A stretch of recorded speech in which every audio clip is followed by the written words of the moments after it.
Ikomo mai, come and listen to our story for today.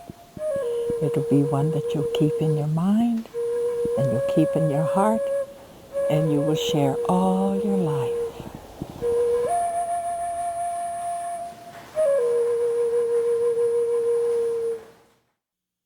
Once upon a time, there was a beautiful and courageous young woman who loved to trek into the upland forests of her island home. She was Queen Emma, Kaleleo'olani of the Kingdom of Hawaii. On one such journey in 1871, her company sang, danced, told stories, and wrote poetry of their experiences in the magical upland forests of the oldest island, Kauai. It is with the inspired mana of the performers who honor the memory of Emalani that our story is possible to tell. Our story is based on her life and journey as seen through the eyes of the performers, dancers, and scholars who honor her memory annually at the E'oe Emalani I Alakai Festival, hosted every year in Kokee State Park by Huiolaka, Kokee Natural History Museum. As a teller of tales myself, I know very well that something special happens when we look into the past. We see through our imagination how people felt about Queen Emma and how she met the challenges of her life. Long live Kaleleo'olani, traveler of the mountains.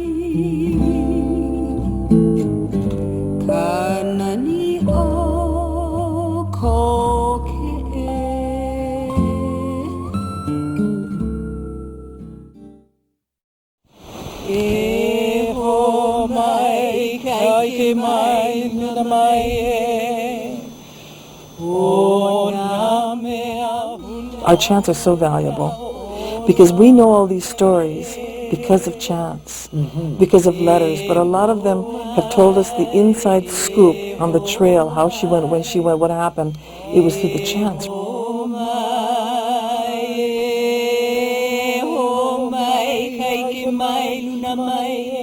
By doing all of the dances that we do, we are able to bring our ali'i back to life again.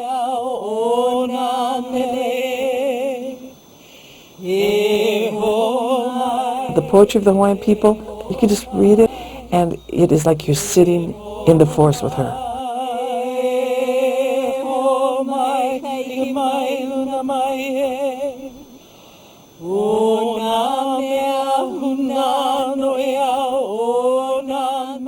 Prepare when we dance, when we do our chants.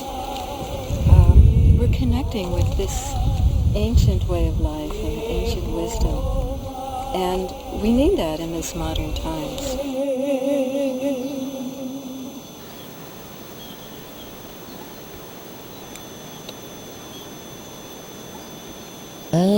Anakeli Kaleleo'olani Kalahilua Oyanuani Keoneu Kakuhieva Ho'olulu Kalani. Oh, that chant is so beautiful. That's a birth chant for Emalani. And we learned it in Palau. We've chanted it up here many times for Emma at the festival. We have loved it and done it, and it's just so meaningful to me because it speaks of her birthday, which was this La'ilua o Yanuwali, the 2nd of January. And then it talks about all the auspicious signs of the heavens and the rumbling of the earth. The lands were rumbling, the heavens were rumbling, and there was lightning flashing, all the signs that would tell of a great ali'i being born. So she's courageous, she's adventurous, and she's the queen. She gets to be the queen of Hawaii. It's back in the days of the monarchy. So here she is, a young Hawaiian woman. She was Hapa as well. True? Yes, she was Hanai. By her adoptive parents were Hapa. And her father, Dr. Rook, raised her in a medical and educated environment, as her mother being of the royalty. Did she go to Royal School there, where all She the went elite children went? Yes, of course. She went to the chief's school. Uh-huh. But she had, I think, an exposure with her Hanai father, Dr. Rook, gave her a little bit of extra insight into the needs of people because he was the court physician. Right. They had a dispensary in their home. Right. So she saw the Hawaiian people and people come and go. Right. Her father was a doctor, and she went on the rounds with him, his rounds, and she saw many, many people suffering and many, many people dying. So she knew it was important to establish at least 3 different avenues to help them, to bring health to them, to bring health to the spirit. She must have been a lovely person. And because she was educated in the chief's school, she saw the need for our Hawaiian women to be educated, but not for themselves, not to be who she was, an educated Hawaiian woman making changes who was very powerful. She recognized the need for our Hawaiian women to be educated so that they could support their Hawaiian men, which is what she did with her husband, Leo. That's right. To support their Hawaiian men. Welcome to St. Andrew's Priory School, an Episcopal school for girls founded by Queen Emma in 1867. I'm the Director of Admissions, and I've been with the Priory for 22 years this time, not counting when I was a student here at the Priory. I like to tell people about the vision of Queen Emma, how she wanted so much for girls to have a quality education, as did the royal children and as did all the boys in Hawaii. And so she and her husband had been to England several times and became Anglicans and brought the Anglican Church to Hawaii, as well as brought sisters to start our school. She had a dream, she had a vision for the girls of Hawaii as well as for the people of Hawaii to have the health care that they have, the school, the education. We are 135. We will celebrate our 136th year this year in May. And we have about 500 girls, kindergarten through grade 12. Aloha and welcome. And on behalf of the Daughters of Hawaii, I welcome you all here to Hanai a Kamalama, or Queen Emma's Summer Palace. Imagine this home coming all the way from Boston in 1848. It was termed a knockdown home. They would build it up, knock it down in sections, number it. Years later to be known as a prefab home. Now the owner who builds the home 2 years later, he had to have it auctioned off, and that is where Queen Emma's uncle buys it at auction for $6,000, situated on 65 acres. Just imagine, this was truly a wonderful place to just rest and relax, and that's all the Raw family used this home as. Eo means to answer. So Eo e Emalani, and you're saying, Emalani, answer. And what is she going to answer? I alakai, to lead. So we need her. In other words, we need the leadership from Queen Emma, whatever the leadership is. We sat down and talked about it, Marcia and I, and then any time an idea takes fruit, a board has to approve it, and then it can fly. And the support came for the first Eo e Emalani I Alakai came from those halau who supported me at Keahu Alaka for the Ho'ola'a. You know, this festival is wonderful and beautiful every year. We love to come to it because it has 2 elements that really make it for the hula. It's not competitive and it's outdoors. And that's where the hula was meant to be done, under the sky, you know, breathing the air. And so that part is so lovely. And then not to be competing with other halau, but to be just enjoying them. It's not a competition, but it's just a sharing, and it's so nice to come here. You're going to see Ohana and family getting along. There's halaus that, you know, get along. Normally in a hula competition, everybody's out, dog eat dog. But this particular event, you know, it's outdoors. It's in a beautiful open meadow here in Kokee. We can't ask for anything more. Even though it seems kind of overcast, these are our kupunas coming to us and joining us. So when we Hawaiians see rain and clouds and all of that, we know that that's our ancestors coming to be part of the festivities and to join in the aloha that we have. It's a critical time for the Hawaiian population, for the people and their health, right? That's right. She saw a lot of the suffering, you know, where some of our royalty maybe wouldn't have that exposure. Right. She saw the suffering of the Hawaiian people, the early deaths, the orphans that were left behind. Right. And I'm sure and I'm certain, and she had the opportunity because he was educated in some of the finest schools in England, even considered today, Dr. Rook. Right. And as a young man, he impressed the royalty so much that they snatched him up, as the royal physician. Oh, sure. Queen Emma is somebody that she's just like one of my heroes, personally, for her commitment to the Hawaiian people and for all the aloha she had and her humanitarian efforts while she was alive. And she had such a tragic young, childhood in her 20s, losing her family and all that. I think it made her that much more devoted to, with compassion to others, to want them to be well and live happy. And she was one of a kind. Yeah. It's through the poetry we come to know her. And we know her as beautiful. We know her as intelligent. We know her as a guide. But one of the things that so strikes me today, the reason it's important in a very Hawaiian way, to find your path forward by looking backwards, is we need to look for role models, for leadership, and for guidance today. And I think in so many ways, Emalani, Kaleleonalani, is such a leader for her people. Kind of amazing because kind of what we were talking about yesterday, how in that time, the time that's gone already, gone away, there was no need to prove you were Hawaiian or have to be a certain way to be Hawaiian because you were Hawaiian. It didn't matter.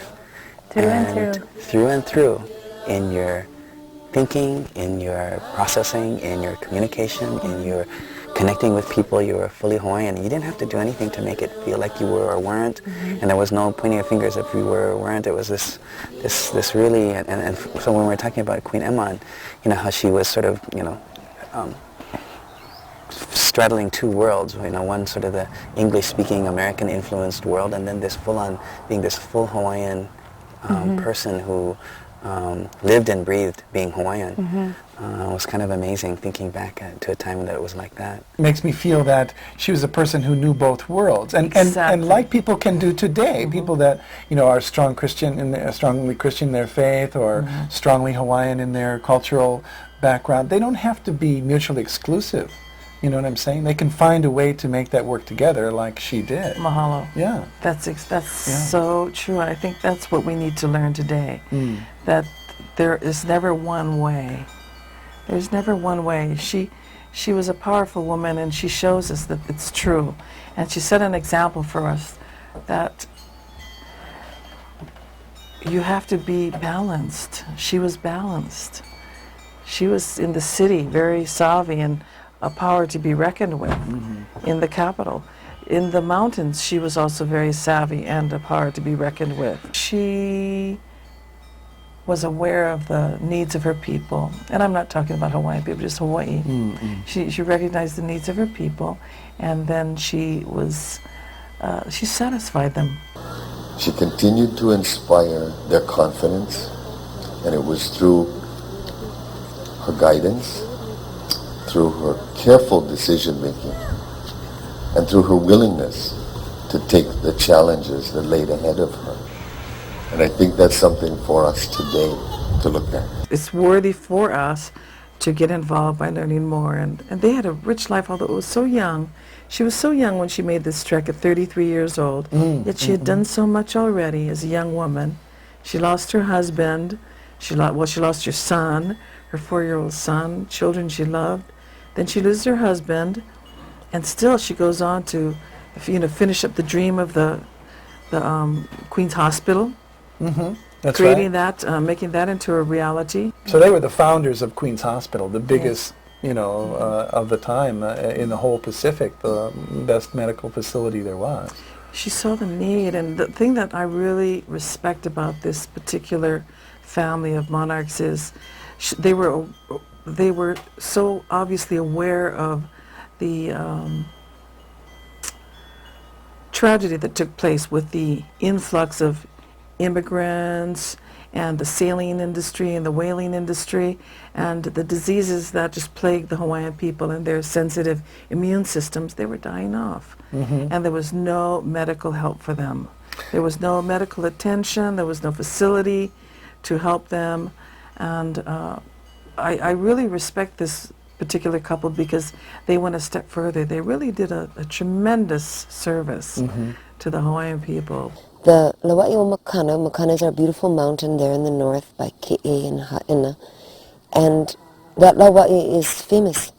And you hear about it in chants and songs. Lawai'o Makana is just kind of like our, Mukihana and Maile Lauli Ili'i of Kauai were famous for that. But we're also known for the Lawai'o Makana. So I'm making this lei as Ho'okupu because my dear friend Manulele is going to portray Emalani this year. And I've known Manulele for years and love her very much and just look forward to, all the joy that she will experience. And I know already because I've talked to her about it and she's very excited. And so I wanted to have a beautiful ho'okupu, which is like an offering, a gift of offering for her. And I spoke to our kumu and she's bringing me ilima. And so we will have the ilima and the lawa'e to offer to our beautiful Kuini today. I dance with Papa Lawa'eo Makana, also known as Pua Ali'i Ilima. Our kumuhula is Victoria Holt Takamine, and she comes from Oahu. We are fortunate enough for her to come over here once a month to share her mana'o with us and her hula. For me, it's very special to be up here with my hula sisters and to be out here in Koke'e with the nature because I grew up on the mainland, so coming home here has been really special for me. My grandmother, Auntie Angeline, is also in our hula halau, so to have her dancing behind me and singing, to hear her singing in my ear is a great comfort and joy for me. So I'm very much enjoying being home and having hula connect me to my roots that I've been longing for and missed growing up on the mainland. So I'm very fortunate and appreciative of all the time and energy that gets put into hula. So preparing to dance, we all made our leis, as you can see, with the lawa'e, which is our name, Papa Lawa'eo Makana. And our costumes on Kauai are actually printed, and they have lawa'e ferns on them. And the most exciting part for me is that you, Manulele, are playing Queen Emma, Na'ea, Rook, tomorrow.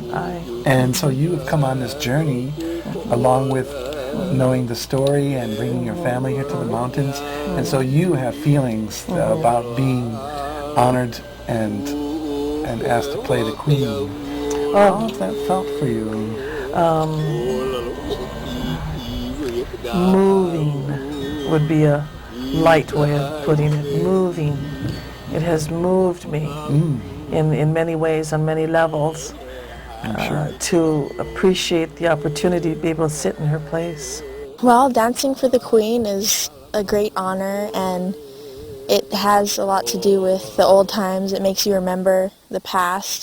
I'm really excited to dance. This is my second Queen Emma. This is my second year of dancing hula, and Auntie Manulele Clark is representing the Queen, and she's very close to our ohana. So it's going to be really special for me dancing for the Queen, as is for everyone else, but to have her out there representing our Queen Emma is going to be even more special for me because I have a great connection with her. So when we were getting ready for this, I was trying to think, what numbers you folks could do, because we think, well, it's Kauai and it's Queen Emma, and it has to be related to that somehow. So I was trying to think, what do they know that we could do? And the first thing I was thinking of actually was our Nohili chant, which you know and love. One of the reasons why I wanted you folks to work so hard to get ready, and I wanted to do it with you, because since my mom was here, I could turn into the dancer again since I have my kumu with me, but was because of the history of that dance, that routine, and how it's been passed on to the family, and that Sweetheart Grandma was someone that I revered like Queen Emma. And so I thought, that would be an appropriate thing to do. That routine is one that she taught my mom when she was a kid, and And now we're just still carrying it on, that same routine that was always done in the family. So how was it for you to? And it was hard to. It's a very hard number to dance, first of all, because it's noho, and there's a lot of stretching and all those sorts of things, and just remembering the number period is hard for me. Chanting it ourselves. Chanting it ourselves, but to be dancing a Kauai number for a place name here in Kauai was just a great experience. And I love doing ili ili numbers anyway, because you just have this powerful sound with the rocks, and you just... It's great. It's a nice feeling, especially doing with the three of us. The way we did it at the festival was just even more special. Hula is not just entertainment, but it's a whole lifestyle of education and being in balance. So I'm very appreciative of them doing this festival, because for me it's one of the high points of hula to come up here and dance. And for our halau too, it's wonderful because they come from Oahu, they can experience Kauai, Kokee, you know, we go on the hike, we do other things, they see the beauty of this island. And for our own people, I mean, you know us here on Kauai, we're so busy doing our life, trying to earn our living and make everything, and do our community meetings and all the things you got to do to make everything happen, that to cut out a time to be able to be out in nature, that for me is also just so awesome, to be able to do that, and so wonderful, and to be with each other in this circumstance of not the rushed pace of life, but we're dancing hula, you know, we're making lei, we're making our music, we're together. It's very wonderful.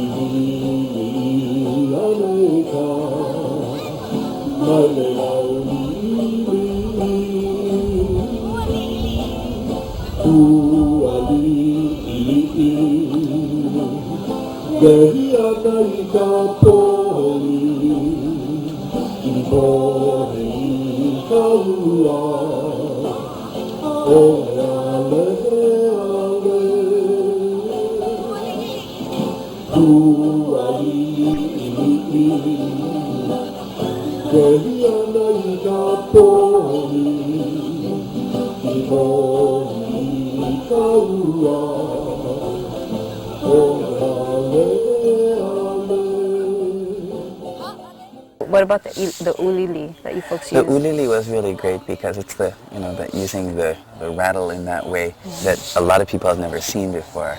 I heard a lot of comments later. It's like, oh, what was that you were using as your implement? Because we never saw that one before. So it's really nice to do numbers that are not as well known, using implements that are not as well known to the general public that knows something about hula. So.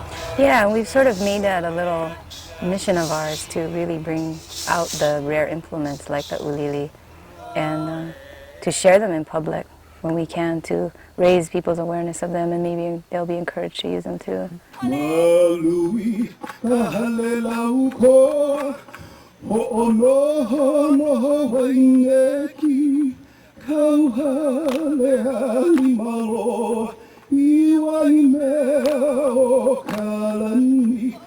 O kahi hula hula, kanona e malani, I ka ua I ka nana, ka he he, ka ihona. O kahi hula hula, kanona e malani. Ai, o puke kala ma kahikina. O puka, puke kala ma kahikina. Iko wa keleo, kai ahalaina I moke iaka. E la kala I kau kele, e mai na I moka. Wano ake anu, moka iwa iwa.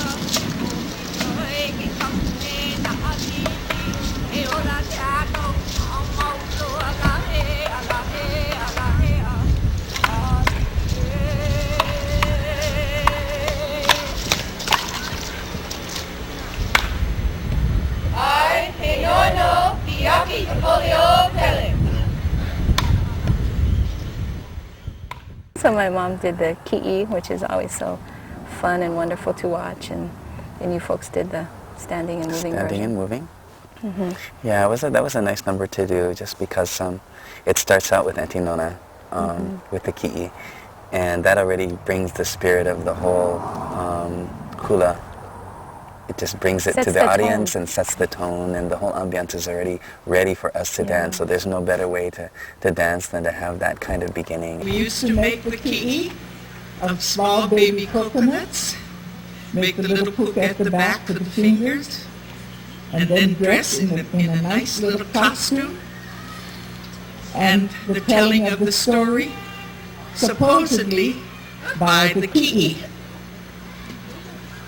And let me get my hands in here, and so I can wave her arms to you. Can I wave her arms to you? She's a little travel worn. Oh, I forgot to comb her hair. Oh, wait. Ke hala punai kamakani, ha'akaulu halai ke au, ha'ahae na me hopoi, ha'akawahine ami kayo na nahuti, hulale avale, ikayo na nahuti, hulale avale, ikayo na nahuti.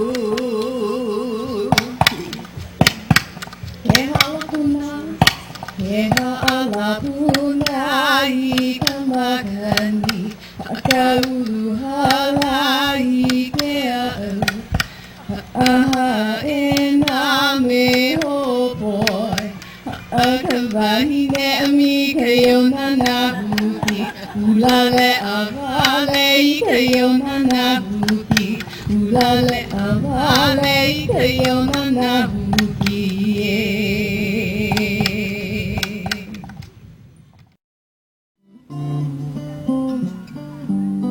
Haina mai ka puana, o mawino e ka ue, kaliko pua o ke lani, kupulei a launa ona, kaliko pua o ke lani, kupulei a launa ona.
Hole wai mea i ka ihe a kamakani.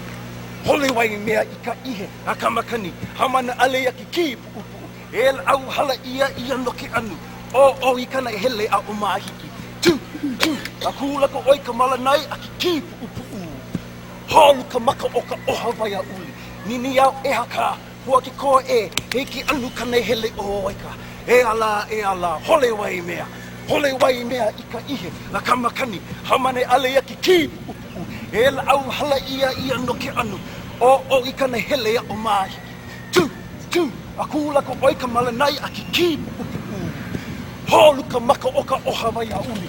Nini au e haka, waki koe e ki anu kane hele oiga. E ala, e ala, e. No, no, kape.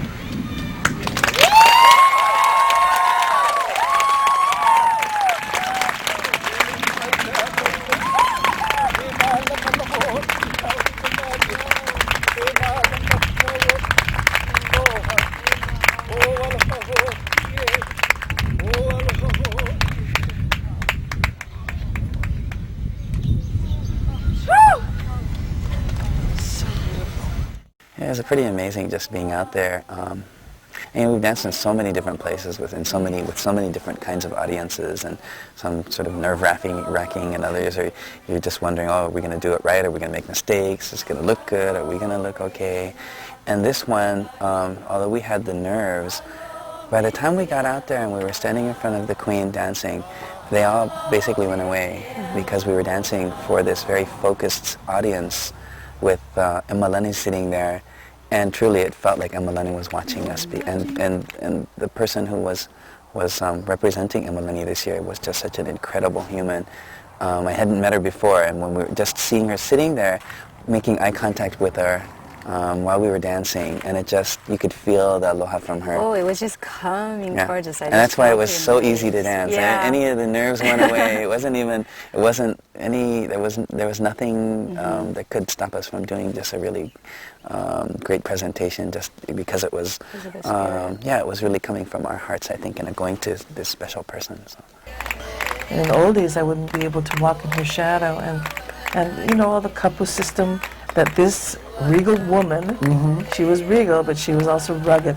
There were kapus that she broke, and they were told, no, you know, protocol is you cannot touch the Queen, and they refused. They said, no, we're going to okupu her, we're going to mahalo her. You know, we want to aloha her. And so when the Queen learned that this was the way they felt, you know, very adamant about being able to aloha her, she says, okay, we're gonna axe that one. You know, we're gonna let the people come. We feel a closest and affinity to Queen Emma, and of course Queen Emma is my favorite ali'i, and I know a lot of dances for Queen Emma that have been passed on through to us actually, and most of the dances we perform today come from the repertoire of Joseph Inala-Ole, who was one of the late great kumuhulas, and it's a privilege and an honor, and also a great responsibility at the same time to carry on these dances, because if we don't dance the dances, then the dances don't get done, our ali'i don't live. By doing all of the dances that we do, we are able to bring our ali'i back to life again. So there was a lot of tragedy in her life, we know that, and the death of her boy, the death of her husband, and the loss to the kingdom. Here's the heir, one of the heirs to the throne. And that was so precious, right? Only child too, Right, you know, only child. Right. So precious, and I believe that must have been one of the reasons that she would come up to Kokei. She was like many of us who come up here in search of the strength of the Aina. And The healing power and the healing strength of the Aina and her culture.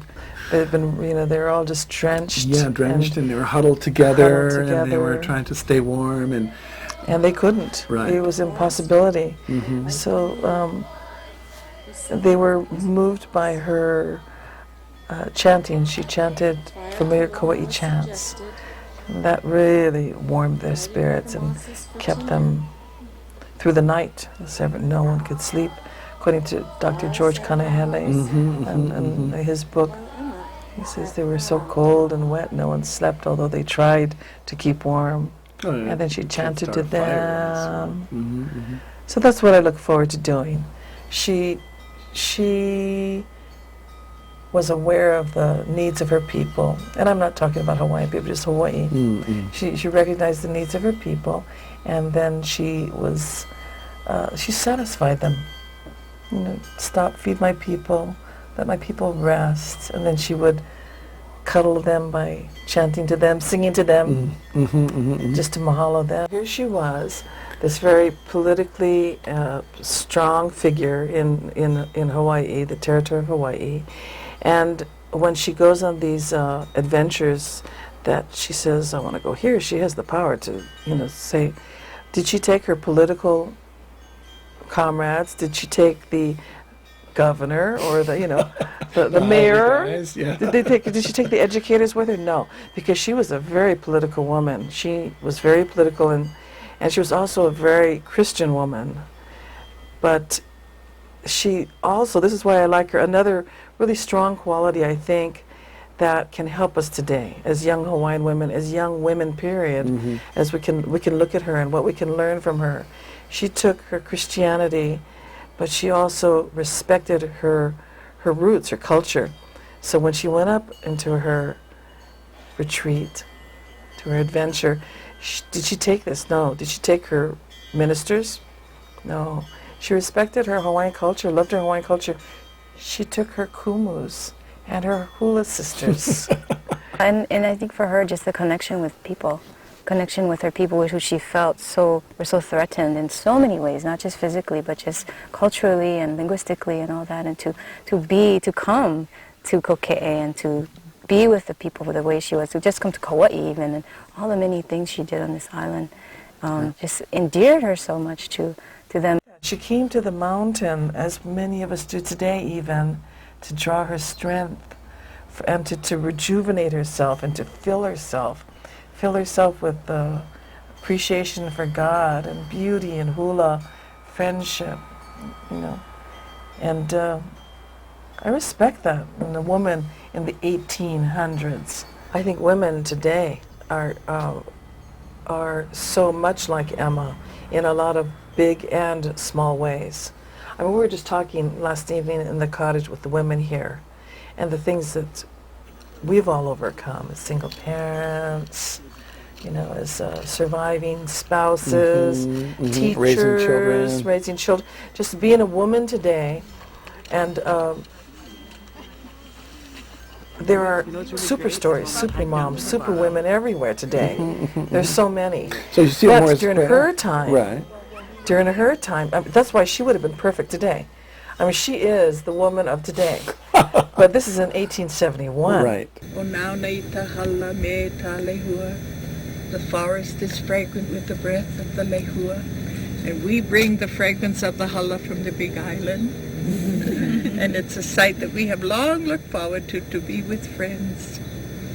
It touches our hearts and makes us more aware of how precious friendship is. If we as a people don't know our foundation, then we have no foundation. So it's important for everyone to know the history, the philosophy, the thoughts that went into all things that have formed our history that's here today. And hopefully it takes us to a better place tomorrow.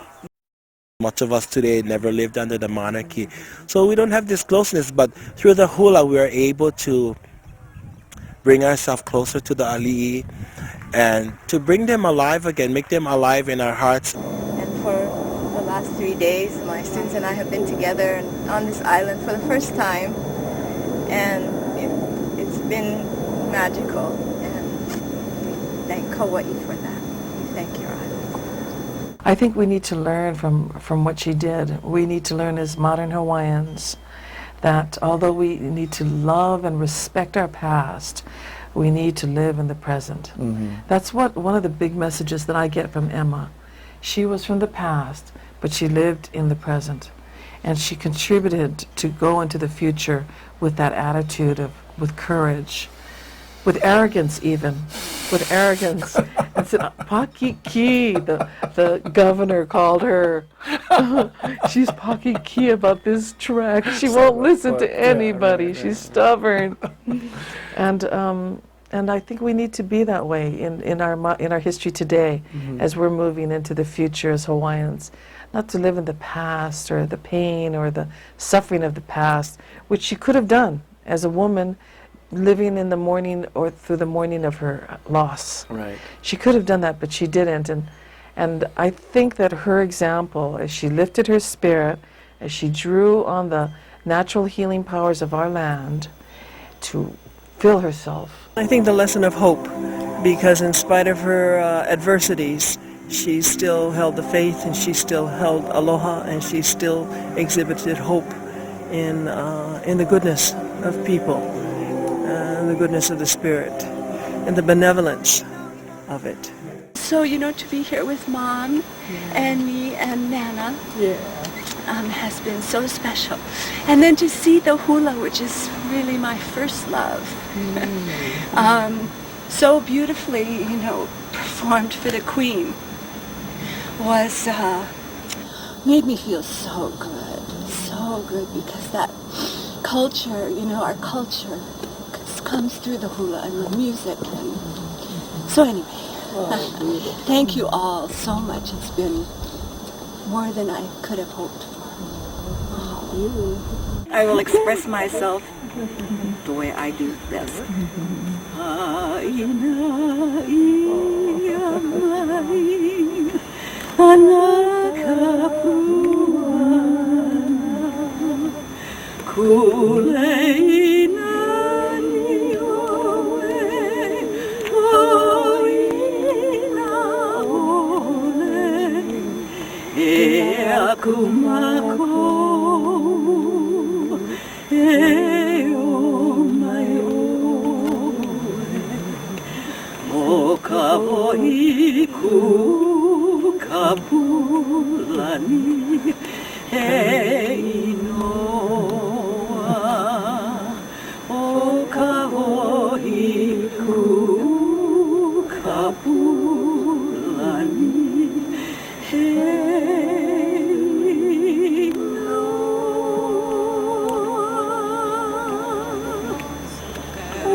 I didn't think I would get, I don't like to get choked up about stuff. I'll tell you, when the very end, when we're standing there and we all were standing in line as she was riding off on her horse, and I thought she was just going to kind of take off and we'd do this wave, and she came back and just basically said thank you to everyone who had come.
And just touched everyone standing in the lines, and I couldn't hold it then. It was like bringing back something that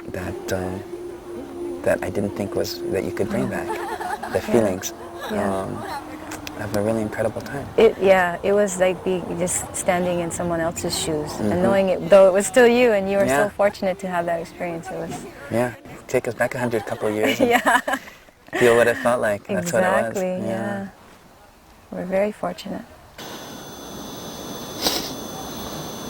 I feel so honored to be here with you greats.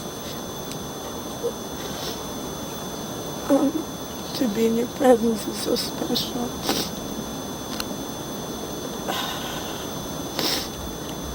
And I'm so proud of you.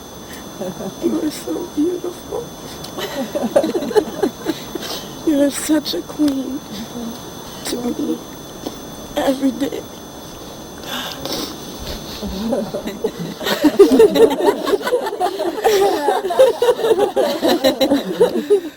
When I first started, I called on Emma. When I first got the call, I called on her, I prayed to her, I said, please, kumu, kupuna, help me to surrender to the spirit of who you are. And everything fell into place. It was so wonderful for me to watch it, just to step aside and let the spirit flow through this event. And I'm so grateful for the hard work that you've put in, because I know how much sacrifice that you've made to perform yesterday. The hula is such a rich foundation. I mean, we're so fortunate to have, there's no other culture in the world other than our Polynesian people that have the love and the respect and the honor that we pay to our aumakua, to our ancestors through this oral tradition. And it's alive in us today.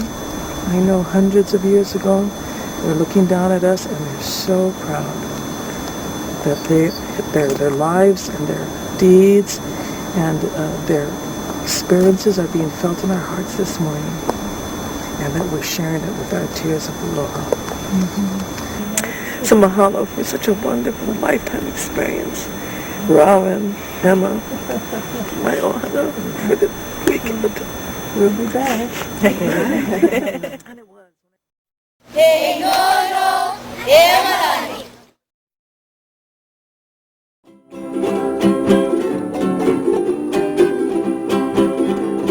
A lazy gift of love from your family, a gift of love and beauty for you and me. How beautiful, how beautiful, how beautiful the lake.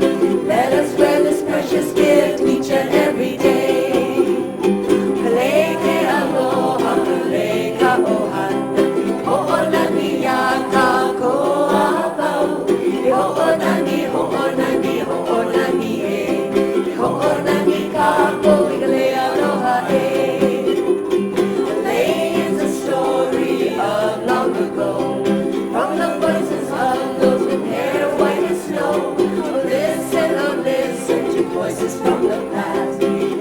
Tell the story and make the magic last. Kalei kamapolelo, kamakahigo, kalei nahe nahe, napupuna he, ho'olohe, ho'olohe, ho'olohe, ho'olohe kako, inakupuna e. So ends our song of stories of and play. Gentle voices from the past still heard today. A joyful life forever. Inside and holy love, our hearts are filled with thankfulness for blessings from above. Haina ia mai kapuana e, mo'olelo ke aloha, awekale, e ola, e ola, e ola e, mo'olelo ke aloha, awekale, mo'olelo ke aloha, awekale.